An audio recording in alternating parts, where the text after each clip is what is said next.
ഇന്ന് എന്താണെന്നറിയില്ല, രാവിലെ എഴുന്നേറ്റപ്പോൾ തന്നെ ഭയങ്കര വിശപ്പായിരുന്നേ.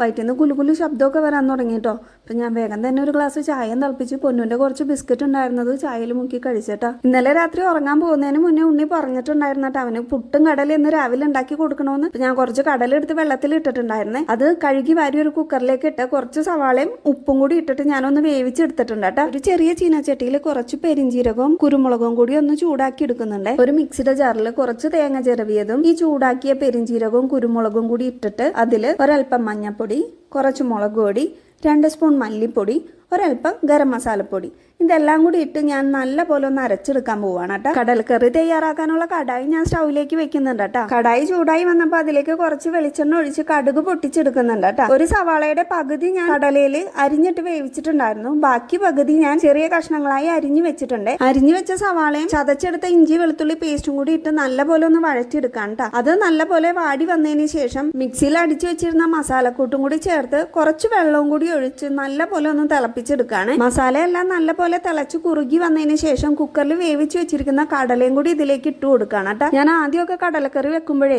കറി ഒന്ന് കുറുകി കിട്ടാനായിട്ട് കുറച്ച് അരിപ്പൊടി കലക്കി അതിൽ ഒഴിച്ചു കൊടുക്കാറുണ്ടായിരുന്നു. എങ്കിൽ ഇപ്പൊ ഞാൻ എന്താ ചെയ്യുന്നതെന്ന് വെച്ചാല് കടല വേവിച്ചതിന് ശേഷം കുറച്ച് കടലെടുത്ത് മാറ്റി അത് നല്ല പോലെ സ്പൂൺ കൊണ്ട് ഉടച്ചിട്ട് ഈ കറിയിലേക്ക് ചേർത്ത് കൊടുക്കാണ് കേട്ടോ ചെയ്യുന്നത്. അപ്പൊ നല്ല പോലെ തന്നെ നമുക്ക് കുറുകിയും കിട്ടും കേട്ടോ. കടലക്കറിയിലേക്ക് ആ കടല ഉടച്ചതും കൂടി ചേർത്ത് ഞാൻ ഒരു 2 മിനിറ്റ് നല്ല പോലെ ഒന്ന് തിളപ്പിച്ചെടുത്തിട്ടുണ്ട്. അതിലേക്ക് വേപ്പിലയും കൂടി ഇട്ട് ഞാനത് സ്റ്റവ് ഓഫ് ചെയ്യണം കേട്ടോ. ഒരല്പം ഉപ്പ് പോരാന്ന് തോന്നിയപ്പോൾ അതും കൂടി ഞാൻ ചേർത്ത് കൊടുത്തിട്ടുണ്ടായിരുന്നേ. കടലക്കറി വറുത്തരച്ച് വെക്കുന്നതിലും കുറച്ചും കൂടി ടേസ്റ്റ് എനിക്ക് ഇതിനാണ് കേട്ടോ തോന്നിയത്. വറുത്തരച്ച് വെച്ച് കഴിഞ്ഞാൽ മക്കൾക്ക് അധികം ഇഷ്ടമല്ല കേട്ടോ. അവർക്ക് ഇങ്ങനെ വെച്ച് കൊടുത്താൽ നല്ല ഇഷ്ടമാണ്.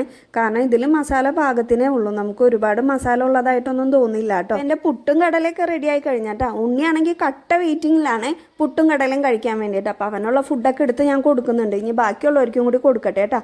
അപ്പോൾ ഓക്കെ, ബൈ ബൈ.